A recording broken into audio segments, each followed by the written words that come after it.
We have let you do the honors of letting people know how they can call in and participate in this open mic scenario.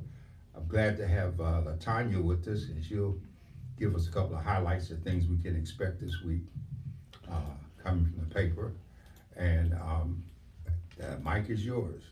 Well, good evening, everyone. Just for those that would like to call in and be part of the discussion tonight, you can call us at 858-251-6111. Again, 858-251-6111. It is an opportunity for you to jump in on the conversation. Just remember, questions or comments, but not a dissertation. And I'm really glad that Latanya can be here with us because, the substantive quality of the paper has improved tremendously since she's been with us. And so many times people want to come up and give me the credit for it. And, I like to pass that credit on to her. She spends so much time, and she has a real quality approach with our staff, and not just our staff here, because we have people working with a voice that I've never met. I wouldn't know them if they walked in the door, but she's got them all organized and they're doing a great job. And I don't know, Latanya, is there something you want to say to us as we get started? No, just happy to be here. Thank you for the invite, and just You looking gotta forward speak a to little it. louder. What Can is you it? hear me? Yes. Okay. Okay. Just wanted to say hello. Thank you for having me tonight, and just looking forward to joining the conversation for a bit. Well, I've been encouraging Latanya to spend more time with our conversation. She also participates with us on Tuesday online when we do Black Men and Women United. And that's also a place where if you're interested in being a part of it, you can call the paper and leave your email address and we can add you to the list. We do not put the link information up for fear of people doing what they do in terms of, breaking in, hacking, and doing all kinds of things. And it is reserved for members of the African American community. So if you're not a member of the community and you have an issue, in time, we will be very willing to invite you in as a guest and give you time to hear from you. But this otherwise is like a family kitchen table discussion on Tuesday mornings. And it's something we've been doing since 2004. A lot of great people, a lot of things are being done in terms of outreach and help, from kids in school to mentoring to families and scholarships. And so it's just a lot that we do, and we're very proud of what we get done. Well, Dr. Warren, many things are happening throughout the country, from mass shootings still happening. Latanya, let's talk about headlines this week. What's the big headline stories? Well, in the paper, definitely just education, for sure, with the governor and the funding. It's not a sexy topic, but it's definitely important for our students. Obviously, nationally, the teen that was shot tragically, the Dianne Feinstein situation. Anything I'm missing, Dr. Warren? I'm trying to figure out what's the Dianne Feinstein situation. What happened? Well, I'm going to elaborate on that. What's happened is, as you know, a couple of members of the Senate had expressed a desire for the senator to step down. She's 89, she's got health challenges. She holds an important seat on the Senate Judiciary Committee.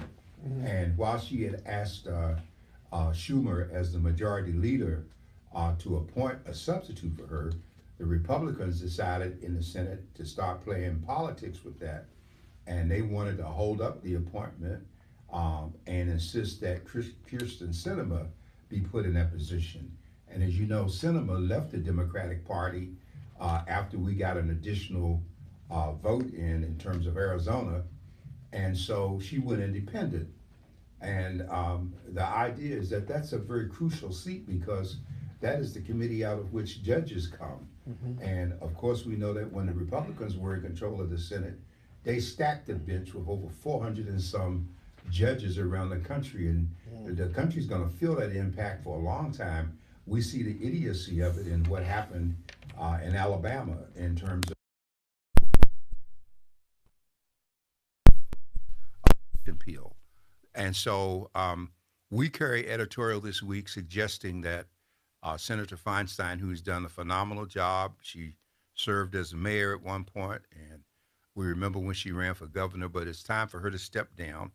Barbara Boxer, who served with her in the Senate, has also asked her dear friend to step down. And we have indicated to the governor that he needs to appoint Barbara Lee to that position. So this week, the Voice and Viewpoint is carrying an editorial calling for that. Also, the Sun Reporter out of San Francisco saying the same thing. And I think we really have to keep an eye on the governor this time because when Kamala Harris became vice president and left the Senate, he should have appointed Lee then. Instead, he appointed Padilla. Padilla served her term and got a jump start, so that's why his name was on the ballot twice. So he's now has his own full term. So why not have the same courtesy extended to Barbara Lee? And we try to remind the governor, in case he's forgotten, that it's black women in particular that put him in office, that helped get him through the recall and all of the things that have been going on. And if he's got any ambitions beyond where he is, then he needs to pay attention because we don't need, I appreciate Adam Schiff and what he did in the January 6th committee and the fact he's from California, but Adam Schiff doesn't need to be in the Senate. Barbara Lee has been on the Hill since she was chief of staff to Ron Dellums. We served together over 40 years ago, 50 years ago, really, in the Congress. And then she took Dellums' place when he retired as a representative from Oakland. She went to the Assembly. She went to state Senate. She was one of the founding members of the Black Caucus in the Assembly, past chair of the Congressional Black Caucus. And so she's paid her dues and done quite a bit. And we don't want people coming with money. We're letting people know that if Karen Bass can get elected over a billionaire, then we can get Barbara Lee in the Senate. Is that okay, Ms. West? Yes, I couldn't have said it better myself. So Well, right now, is Barbara Lee? She's not declared. What is Barbara Lee doing at this point? Barbara Lee Because has I know. she's already declared that Okay, she's so she running. has. Okay, And she is in the Congress. She's serving in the Congress right now. okay. Okay. And so, yeah, she's running, she's campaigning. And it's important that she is doing so because if Feinstein would step down, the rule is that the governor gets to make the appointment. Hmm. And so he could really help this whole thing, help the party and help himself. Yeah. It's a question: is he's going to be loyal to us, or is he going to give us some lip service? Okay. And and so, that's what go ahead. I was just going to say, and that's what's so important about Dr. Warren's contribution to the conversation locally, but also statewide, nationally, because it gives so much insight that we might not necessarily know about as a community and the background and the history to understand how all of these things are working behind the scenes so that we can understand how important it is to be aware of what's going on, because it definitely will trickle down to us here locally. That's for sure. All these state uh, elections. So yeah, and one of the things that we have to continue to realize is that a lot of movement going out, a lot of movement is going on around the country, and we just have to be mindful that now's not the time to go to sleep. Now's not the time for us to close our eyes. Now's the time to literally do our investigation and get active, because I would say in the next 3 years, our nation is going to be, if we're quiet about it, our nation will be a nation that we will never have peace Well, hopefully we will survive the next 3 years. I'm very concerned from a historical standpoint about the survival of America, and I don't think people really get it. I mean, the issues that we have on the table right now internationally, we've been supporting the war in Ukraine, which has depleted a lot of our own military resources, and we are flaunting our support for Taiwan while China is not only revving up their war games and their demonstration, but China has superior firepower at this point over us. Russia has superior ship power. They have nuclear icebreakers up in the north, and we still only got about two or three, and they're older than the Nina Pina and the Santa Maria. So uh, some have made it very clear that in addition to security leaks that need to be shored up, that we really need to have almost a war emergency restocking of our military capability. Um, when we have war games like the last one that we had, we ran out of ammunition in a week. And so I don't know how we expect to fight a war. And, we're supporting Ukraine, but the things that we're giving are not all of the kind of weapons that we would use. And now this latest scandal that we have with this, not only the 21-year-old leaking classifieds and having access, which he shouldn't have had, and then you're discovering over a million people have top security clearances, and sometimes they were just kind of handing them out. When I became an officer in the U.S. Army, before I got my commission, the NSA did a rotor-rooter background check on me. Mhm. They even went back to where I was born in North Carolina and looked up people who knew my parents or my grandparents and the whole bit. And so by the time I got that bar pin on me, I've always had a security clearance, Mhm. which is kind of funny because San Diego police, in the years I've been here, if you call them about an incident, like I call them out a break-in years ago, the first thing they do when they come to my business is they want my social security number. And my answer, I'm not giving you my social security number. What? I call you about a crime and you want to run me through the computer to see that? I said no. And I've got a greater security clearance than you'll probably ever dream of. But these are issues that we are ignoring in this country. We're being warned about this. That China is so important because America doesn't understand the working of the Eastern mind. China is a country with patience and planning, and they've been buying up America. And we got so many things being made in China. Look what we did coming out of the pandemic. Mhm. We geared up individuals to produce items here for a season. And then when the pandemic leveled off, we pulled the contracts. Now those businesses, many of them went out of business as they were going out of business. If we have another pandemic spring up, then we got to go through the whole process all over again because we haven't prepared. And one thing I want to say in the interest of Obama, Obama had prepared us for all of this. Mhm. He had prepared us for everything that came up with the pandemic. But Trump, following that plan that the Heritage Foundation gave him 6 months before he was elected, his mandate was undo anything that Barack Obama did. And so he hurt the nation in terms of it. And now we're in even greater danger because when we see what's happening with Trump, we can't seem to get these other indictments out against him. Mhm. We see that he has raised more money since he was indicted and brought into court than he'd raised before. And so what that tells me is that between that and the gun violence, America's hate, racism, and hatred is still festering and growing because there's a fear. There is a tremendous fear of people of color coming into this country, and there's a fear by those old people like that, the old redneck that shot the teenager. They can't handle life as they see it today. Oh my God, they're everywhere. They're multiplying. They're coming for me. They knocked at my door. They must be here for me. Get your gun, NRA. Go shoot some.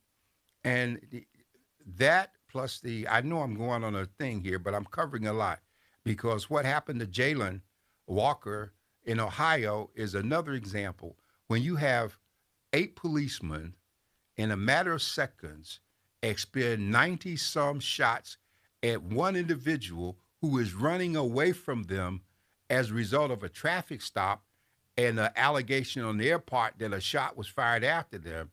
And then those 8 officers shooting this one person hit him 46 times. And after he's dead on the ground, they handcuff the body. Now, this is just, and then you have a grand jury that won't do anything about it, and they put up barricades and expect us to remain peaceful.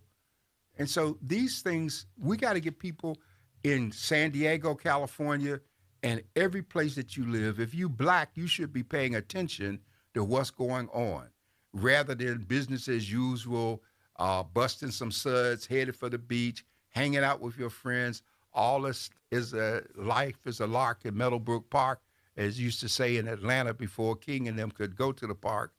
And it's our job to make people aware that we are still in crisis. And I am very concerned And can I because be the a little old bit of adage, if ignorance is bliss, is a very dangerous one indeed. Is that too much, Miss West? no, no, I was Oh, just okay. sorry, I didn't mean to talk over you. I just wanted Y'all to be let a me little get bit on of a a roll with this stuff. contrarian, just because I think that people are aware. I think people are becoming aware more and more. That's my gut feeling. I could be completely wrong, but that's what I believe. I think that sometimes it's just a matter of knowing what to do. There's that sense of hopelessness because you see all of this happening, and as the Black community, as a Black person, we know this is not new. This is just more of the same stuff, different day, right? Different year. So the hope piece is what I think people are looking for, the strategies, the solutions. We saw the civil rights movement come, and it's still evolving, but what do we do now in this day and age? And what I'm seeing is more people, more lawyers like Ben Crump and other lawyers coming to the fore saying, okay, we're going to beat you at your own game, just like happened during the civil rights movement. That's what I'm starting to see. That's my ray of hope. I was just looking at the CBS interview with I think it was Ralph Yarls. Ralph Yarl was a teen. His mother was on CBS being interviewed by Gayle King, and his lawyer was there. Their lawyer was there as well, and I was just so impressed with that. Just the way that he was questioning what the DA was had mentioned in the press conference, and what the DA's position was going to be on this joker who shot the teen. So I don't know. I'm seeing, to me, more and more maybe the younger group of lawyers coming in and really just trying to go, okay, we have the law, let's use it like we've been doing, and just really be vocal about that. That's just my take on it. I think that there are people who are seeing it. We can't not. There's so much that's happening now. It's just, what do we do? Where do we go? How do we strategize? And that's what I see the paper being a big part of, is a local community paper, independently owned, being able to get that truth out there and hopefully give some people some light as to what is actually happening and what can be done. Is that too Pollyanna? Well, let me ask you this question. Do we feel that there's so much information that our youth and young adults are being bombarded with through social media, through the internet, that it stifles their growth because they don't know which way to turn, because there's so many contrary beliefs and statements that are being out there, that sometimes they get an information overload and just don't move at all? I would agree with that. Definitely. Well, obviously, because now it's not like when we were growing up, right? We had 3 channels. That was it. There was no cable to be had, right? No, I had cable. Oh, well, well, excuse me. I mean, I did too, but I think I was in college by then. But Dr. yeah, Ward, she said when you came up, but when we came up, we had cable. We had at least 10 channels. Well, y'all are I ahead of don't me. When remember that. I I think we're came the up, same age. we didn't have television or telephone in my house. So, I mean, when television first came out, one of our neighbors had a TV, and we used to stand outside the window and watch the Spotlight Theater or something, because they couldn't let us all in. Well, I Uh, think that, back to your point though, Dr. Thompson, yes, all of us are stretched in these different directions, right? And what's truth? What is truth? Well, you hear something over here, you hear something over there. What's the truth? well, And that's where we come in as the voice and viewpoint to say, oh, this look at here. This is it. If you're confused, check it out. We got it. well, we You want you to have do, to see it we necessarily as want a you to choice. check it out, but we also want you to make a decision in terms of it. And what we find with Black Men and Women United as we've been going over these issues for weeks. Over the years, we've had committees, we've had people work on committees, we've had policy committees, religion, education, all these things that I've dealt with Black Men United for the past 15 years. And what we have in California is not representative of the rest of the country. The people here are anesthetized and just off in another world. Back East people are rallying, they're involved. The city comes alive at night with committee meetings and planning and structure, and people don't mind losing some sleep to get things done. And we don't do that. We don't do that here, unfortunately. And we have some real issues. I believe that there's got to be they just can't be overwhelmed with, well, what do we do? Okay, because every day we offer solutions. We ask people to come together for discussion, and they don't want to do it. Now we're talking about folks running for office, and people are talking about who should hold office. And they're not making decisions based on ability, service.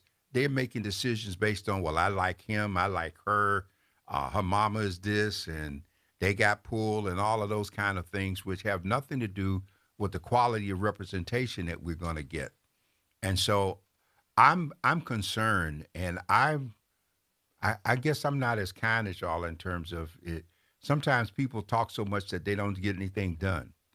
And the one thing I'm impressed with, if I go back to what happened in Nashville, in terms of those two men being young men being expelled from the legislature, when I look at the people marching there, and the marches that I've seen since, the thing that is impressive to me is almost 95% of the folks marching are white.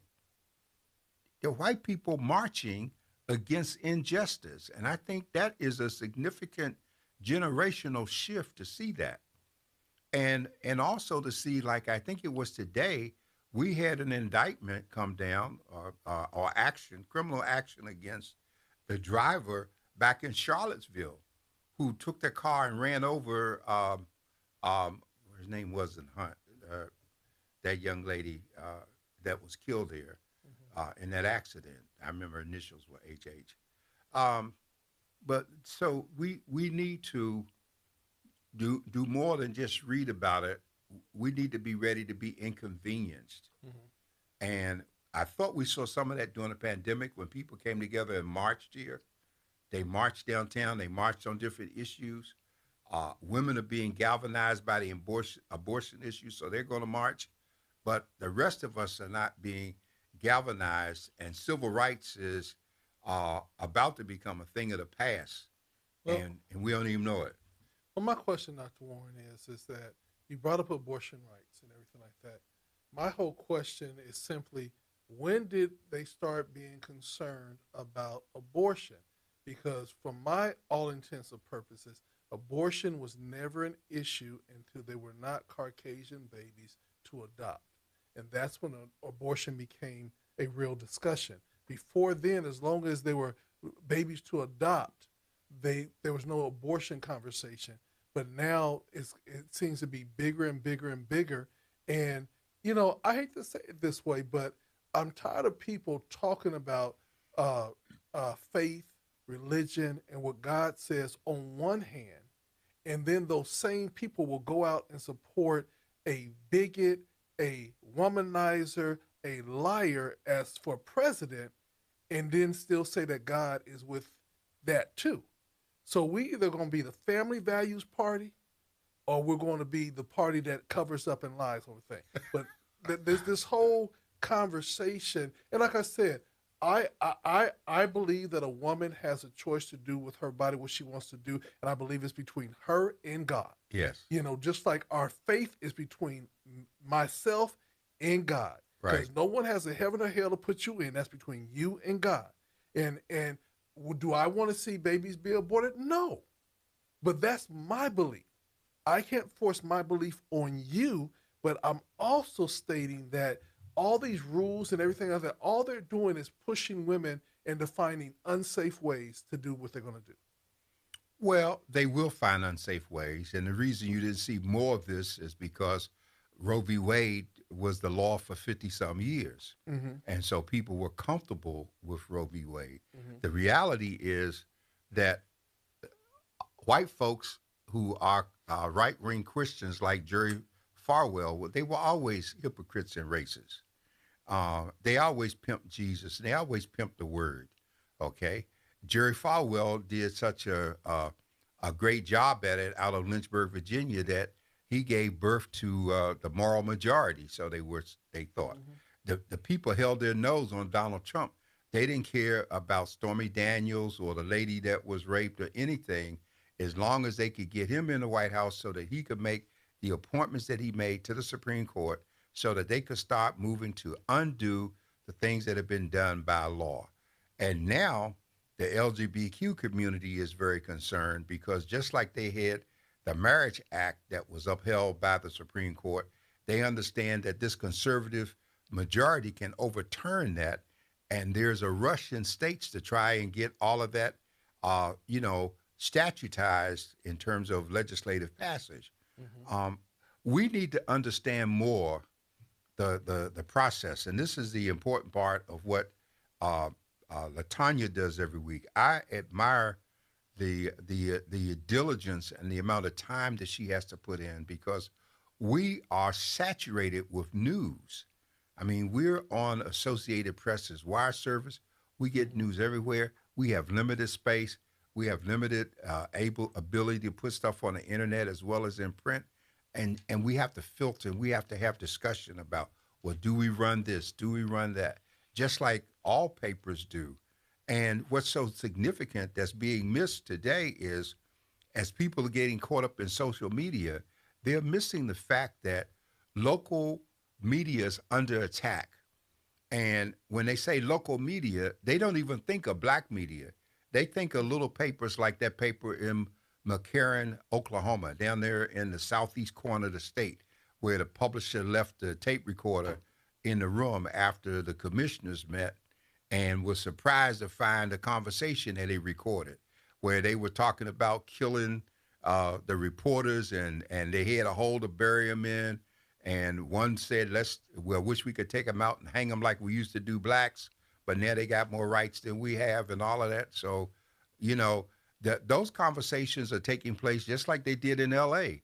with the council members. These people are still discussing hatred, and that's why they want to stay close to Trump, because he represents the personification of their racism and their ignorance. Mm-hmm. Okay? They don't care that Dominion won a lawsuit against Fox, because the people who follow them, they have their own news network. And one time I hit by accident because I didn't have cable on a certain TV, and I turned it on, and it brought up that crazy guy Barr, that was not Barr, but the one that the far right wing stuff. And if you didn't know better and you watched and listened to them, you would think they were giving you the state of the nation in terms of events and information, because the people who watch them are not going to watch CNN or MSNBC.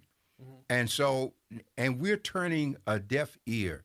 And the sad part is that our parents and grandparents, they might not have gone to school, but they read the paper. Yeah. They listened to the news, mm-hmm. and they kept up with what was going on. And now we've reached the point where we just don't care unless it's something that we're interested in for a minute. I'm sorry, I'm being so loquacious. No, I keep trying not to talk over you. Well, but there's so much distraction. That's all I was going to say. Now there's, as you had pointed out earlier, Dr. Thompson, there's so many distractions. And some of it's by design, because the more distracted people are, the less they'll really pay attention to the things that are going to affect them. And the people who are going to benefit get to just do whatever they want, And so when you say that, we say that the Voice and Viewpoint is a part of the solution, but what are some of the other things that you think can take place to help galvanize our youth, young adults, and also people that are their parents? How can we galvanize and help African Americans and other people of color that have concern about what is taking place to get active? How do we start it? That's the $1 million question. It's something that I think on often, and I don't really know. I don't have an answer. I think it's more of a grassroots. That's all I can think of. Just grassroots. Well, let me tell you all how Anyways. you do this, okay? Because the inscription on the archives in Washington D.C. says, "What is past is prologue." And one of the things I read not long ago, I went back and read Thomas Paine, who wrote the Crisis uh, little newsletter during the Revolutionary War. And a lot of people just remember some of the things that he wrote, but if you go back, as I dug through some of his writings, it was very interesting that even before the Revolutionary War, Thomas Paine was making the observation that the people who were settling in the new country had the capacity to do everything they needed to do and should not have operated at any point in fear of England. That they had all of the resources, they had the capacity to build a navy, to produce munitions, and everything that they needed to do. And what we have to do today is remember something that Frantz Fanon said in Wretched of the Earth. Fanon made the observation that some people, you can put their head in the dirt, and if they can lay their face sideways, you can have your foot on their neck, but as long as they can breathe, they won't struggle.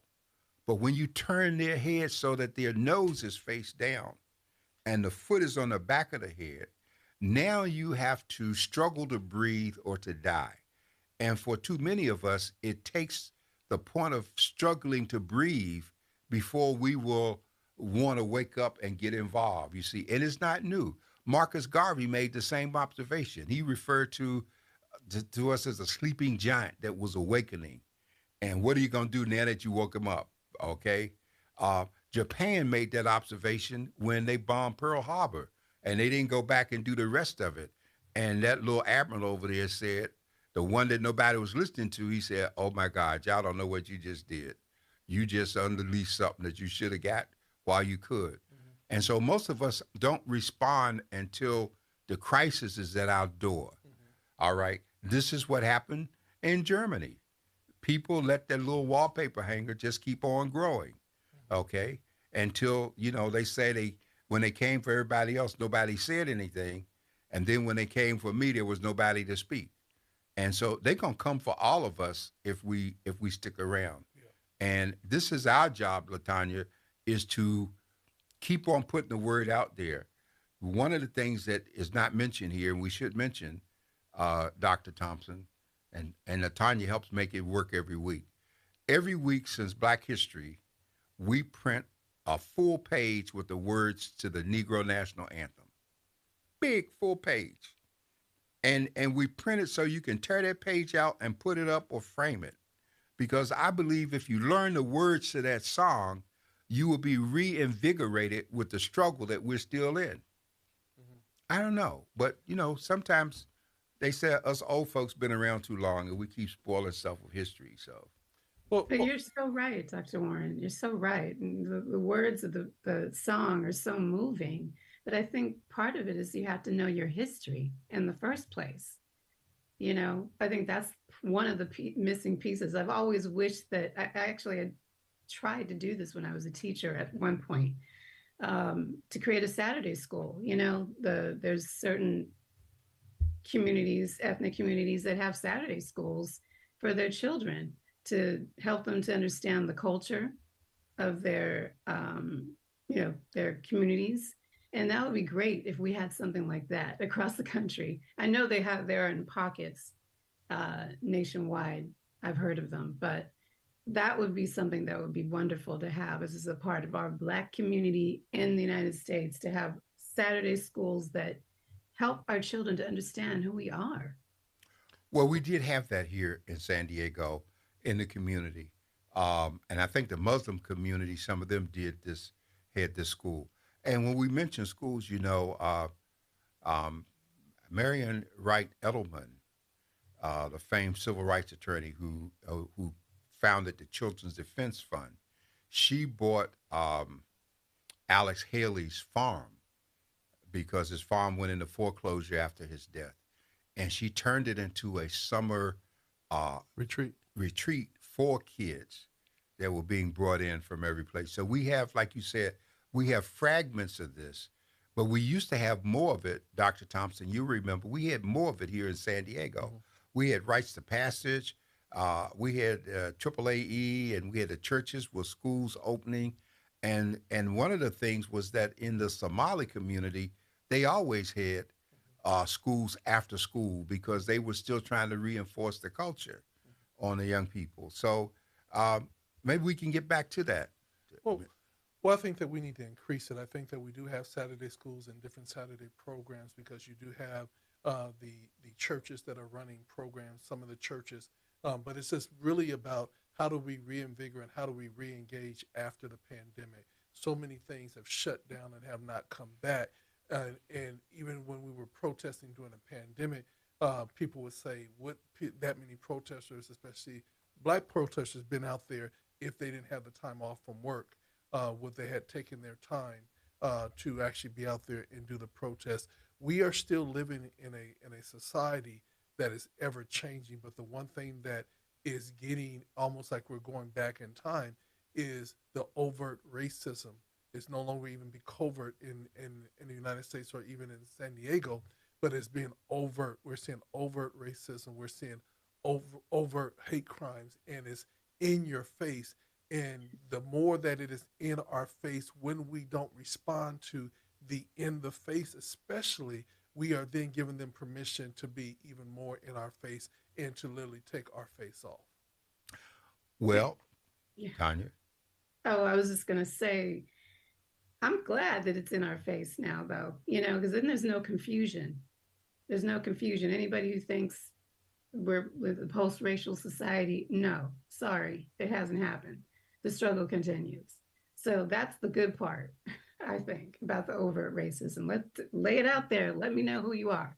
So now I America can, has never been post-racial. America right. has always been racist.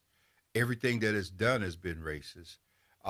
It's just that when people have called it racist, then folks got mad and said you were un-American, and they tried to penalize blacks who were vocal as militants. If a black man speaks up, he's aggressive, therefore he's a threat to what's going on. But the issue still remains.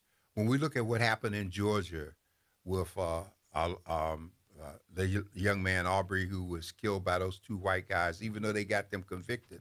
Look how long it took for the law enforcement entity to arrest them and charge them. And that was similar to what this character just did, um, you With know, your, in Ohio. They he comes in, turns himself in when he gets ready, and goes home with a $200,000 bond posted, and Well, it murder. my question is, he was an older gentleman. Um, Don't use he the word he gentleman so and loosely. he feared for his life, Yes, so he went to the door, and he opened the door because he was afraid. I want everybody to understand that he was afraid, so he opened his door, and then when he saw what stood before him, he was so afraid of this young teenager that he shot him. he shot through the glass first, You Doctor know, Thompson. okay, Then he opened the door. So the okay, bullet to the head wasn't enough. He shot him a second time uh huh, while he was down. okay. Okay, and so that speaks volumes, just like them shooting that young man down who was jogging, for the same thing. There is this mentality that if it's black, it's okay to shoot. The same thing happened with the 8 cops who killed Jalen Walker, and they won't let their names out. They're trying to keep them quiet. But I believe that we are reaching a point. Somebody's going to find out who they are in terms of it. And one of the things I'm afraid that's going to happen in this country is that people are going to start uh, doing an eye for an eye. And that is going to be the ultimate collapse of society when we start shooting back at policemen who were killing folks. Because the police have demonstrated from George Floyd before and since, they don't care about being tried. They don't care about how much you march. They don't care about speeches about morality. It is so ingrained in their mind that it's all right to shoot a nigga under any circumstances that they just don't care. And we seem to be having a hard time. We keep talking about more diversity and training and all that. Dr. King says you cannot legislate a person's heart. You can't do it. And so we have to accept it. Yeah, and one of the things about it, and I have to say this, not in defense of the violence and the shooting, um, but the key word is that they don't care, but we must care.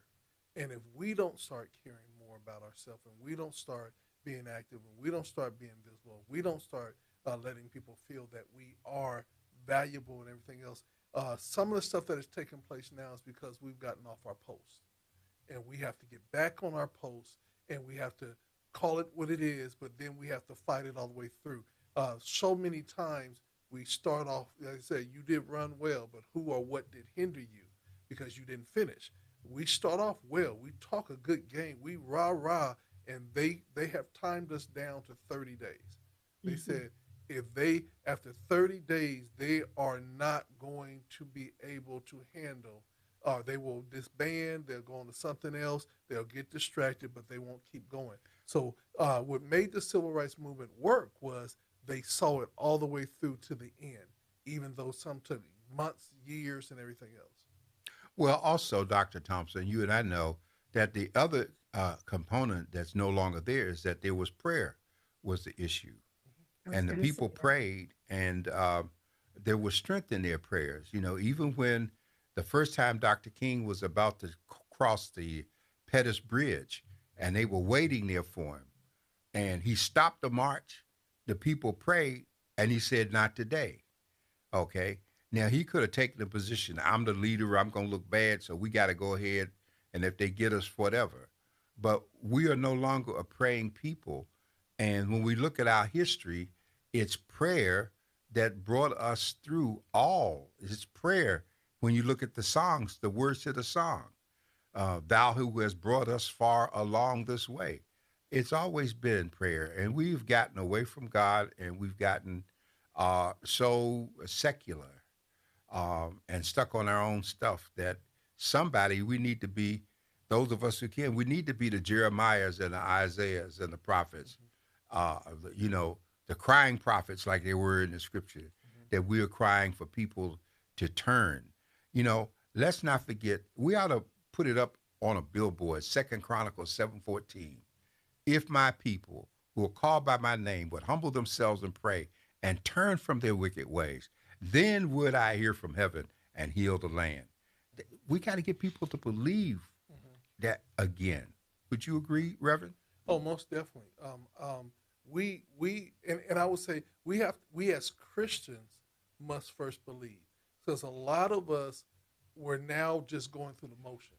A lot of us have lost the savor that we are the salt of the earth, and so we are losing people over and over again by the nonsense that we allow to take place and the things that we engage ourselves in. We must continue to stand for something so that people will see our good works and glorify our Father. But a lot of times we're so involved in scandal and everything else that it gets blurred. And so we need to stop blurring the lines and, challenge ourselves to do better. And I think that's where we're at right now. So then, as much as we say, let's get together and rally and protest, let's get together and let's have a prayer meeting. And that's all we're going to do is just pray and keep on praying until we see change. You know what I'm saying? Because I'll tell you, you go and sit on somebody's house and just start praying. Just start praying and speaking in tongues and trusting God and rebuking the spirits and everything else of that nature. Trust me, that's going to have a bigger mental effect and spiritual effect on them than you hollering and screaming and playing music loud. Well, Dr. Thompson, you remind me of an old plantation story. The story has it that the master of the plantation went away and left his son in charge. And there was a grandmother there, a black woman named Sarah, who had a son who evidently went in the smokehouse and stole a ham. And so when the master's son found out about it, they had Sister Sarah's son beaten for stealing the ham. Mhm. When the father came back and the son was giving the father report on things on the plantation, he told her, by the way, we caught Sarah's son stealing the ham and we whooped him, you know. And the father said, "You did what?" And he ran down to the slave quarters. He ran to Sister Sarah's house. He was banging on the door. Sister Sarah, Sister Sarah, Sister Sarah. And Sister Sarah answered the door and he said, "Please, Sister Sarah, whatever you do, please don't pray on me." Mhm. He understood the Yeah. power of her prayers. Yeah. Okay. We got to get back to the point that people understand Yeah. the power of prayer. We got to get back to the point that the ministers understand the power of prayer Yeah. because they're in greater need than the congregation. Yeah. It's really that we as a people have to go back to our first love, and we have to realize that there was prayer. Prayer changed things, and not just the flowery prayers, literally going before God and having a conversation with God. But the thing that we have lost prayer is because we have several generations of people that have no sense of church, no sense of religion whatsoever, of any religion, because their religion is wrapped up in TV and internet and YouTube and TikTok, and so they get off of the whole thing about let me find out about God. And before you had to search the scriptures to understand, now they just Google everything. Is Jesus real? Google. And if Google won't answer it right, they say Siri, is Jesus real? And if Siri don't answer it right, they go to the artificial intelligence and say, artificial intelligence, is AI, is Jesus real? And all of them give them different answers and everything else of that nature. But I want to wait when you say Siri, is Jesus real? And Siri starts speaking in tongues under the anointing because the bottom line is that God intervenes and says, okay, we're gonna shift this right now. Yeah, you know, when you start saying that, Dr. Thompson, remind me of that. What's that old song they used to sing, "Take Me Back"? Uh-huh. Take me back to where I first found thee. Yeah. Yeah, we got it. We got a job to do. Um, but I can't say enough about the staff that we have at Voice and Viewpoint at this point. The people there are, as Tanya, what's the expression you say? We're small but we're mighty. We're tiny, but we're mighty. We're tiny but we're mighty. You know, it always remind me. You remember the cartoon Mighty Mouse, Brother Thompson? Yeah. That's Mighty us. Mouse. Those were the good old days when we had at least 10 channels. Yeah. Did we have 10 then? I remember 3. Okay, I don't know where the 10 Yeah, came from. I only remember 3 too, Tanya. But remember, I didn't even have television, so y'all were ahead of me. I grew up in California. Oh, that's why. Me too. Cable Okay. was here first. Yeah, Yeah. it was here first. Yeah, you know, Dr. Thompson, did you, in our remaining minutes, you remind people that they, could, we always make it open for them to call in if they have a question or comment. Yeah, what they told me is they're waiting for our election, our election scene, and all the people that we're going to be bringing on. I guarantee you, that's when it's getting ready to get hot. And I just want to ask the question, put it out there: who's running for what, and who are we supporting? Because there are a lot of things that are coming down, and a lot of changes that are taking place. And if Dianne Feinstein does step down, do we have enough power to pressure the governor to appoint Barbara Lee? Well, if we start registering people to vote again, which we haven't been doing, we keep voter registration cards at the front desk, right, Tanya? Yes, we do. Always encouraging people to vote, to register when they come in. We've got to get, in California and San Diego County, we got to get like the people in Atlanta. I mean, in the state of Georgia. Because if enough of us register, it won't matter what kind of laws they pass. Yeah. Okay. But they know so far that we don't bother to get out and vote, and people don't realize that we can tell who voted in the last election. Yeah. You can always go and pull it, because you got people running for office who haven't voted in 10 or 15 years, and then they get embarrassed when somebody pull their stuff up. Yeah. But sometimes I wonder if it's just understanding the process, and how it really connects. Do people understand that? How it directly affects you, just like in the election when Trump got elected. I remember was it Cardi B?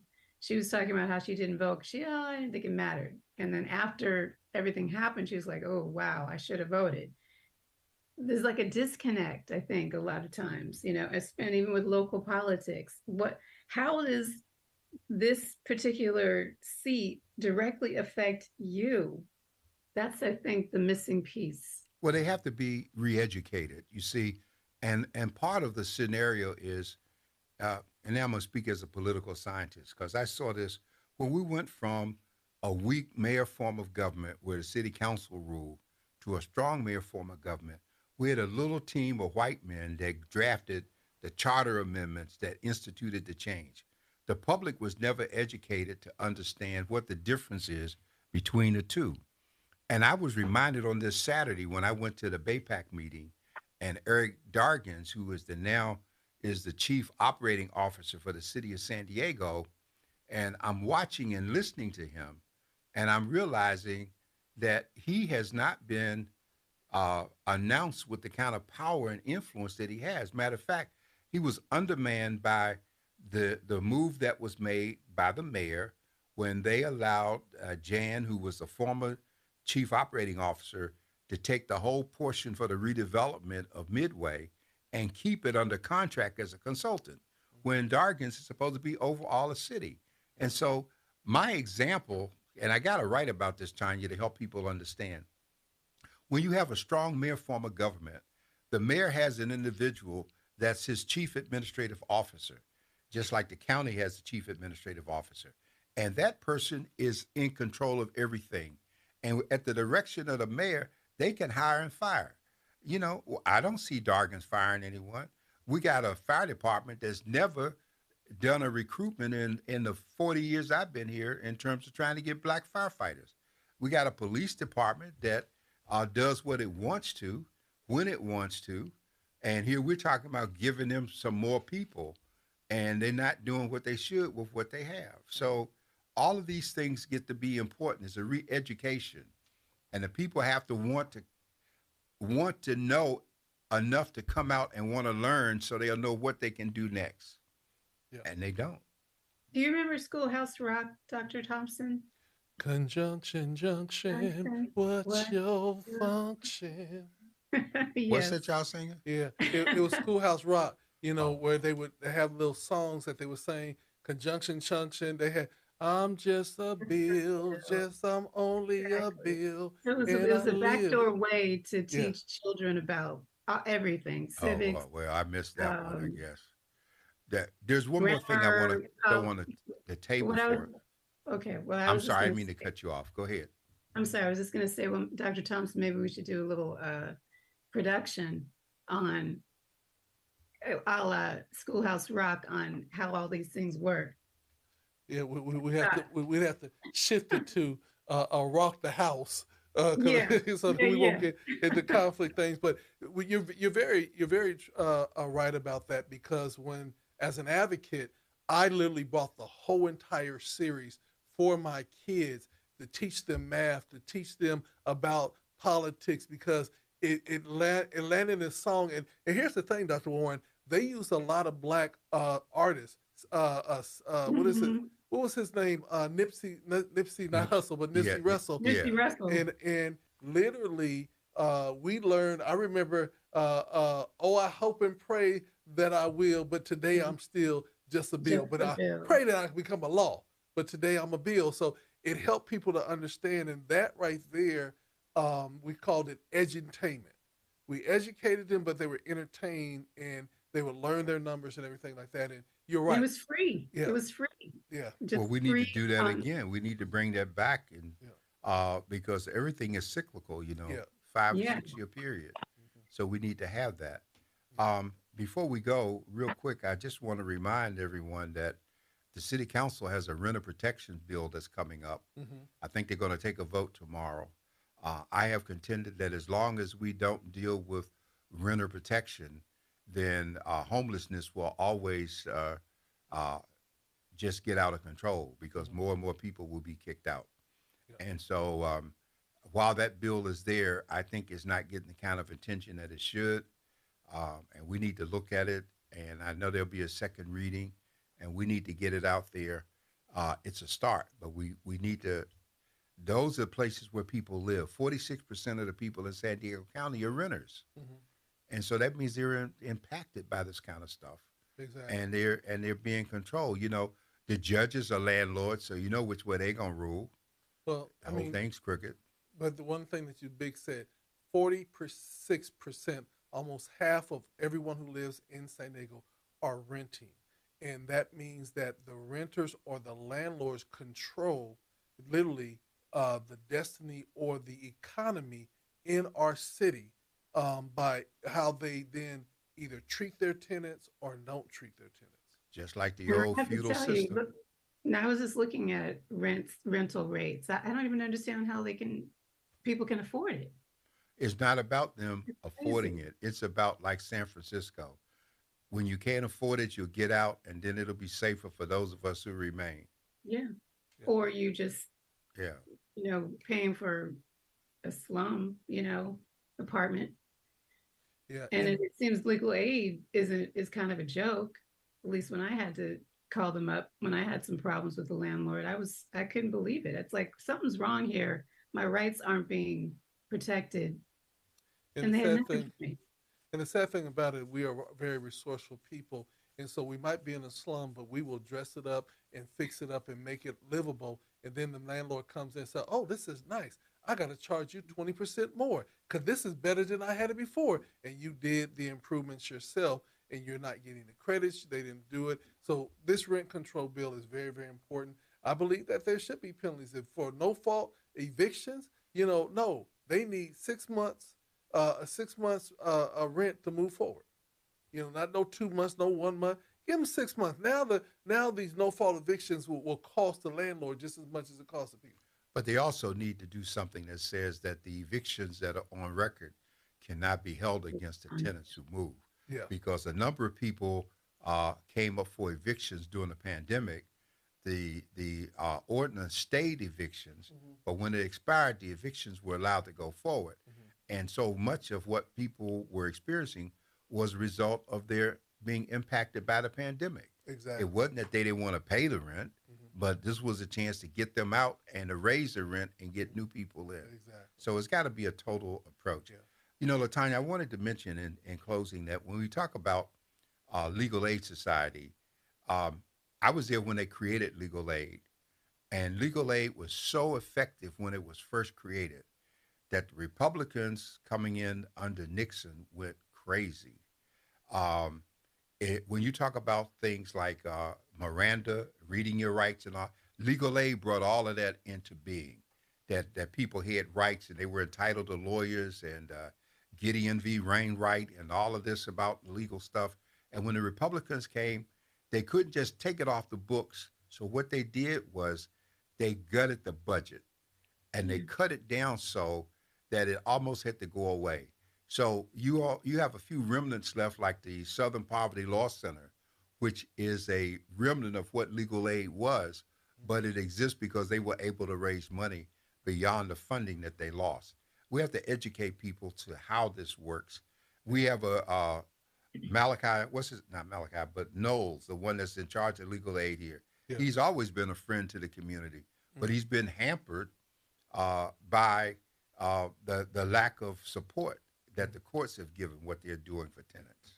But there's nothing against picking up the phone when someone calls you for help and not treating them like they're the problem, like the tenant is the problem or the tenant is guilty automatically. That's not okay. I don't care if No, you have zero budget, and you and need we to treat need them to with and we need respect. to deal with that, and we shall. And with that being said, we've had a fruitful conversation.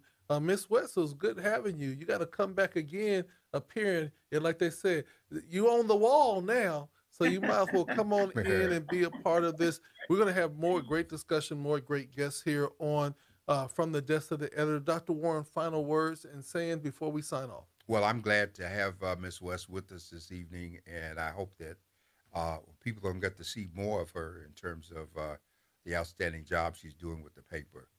And so, Thank if you you. can work with me, boy, that means you can almost walk on water and levitate.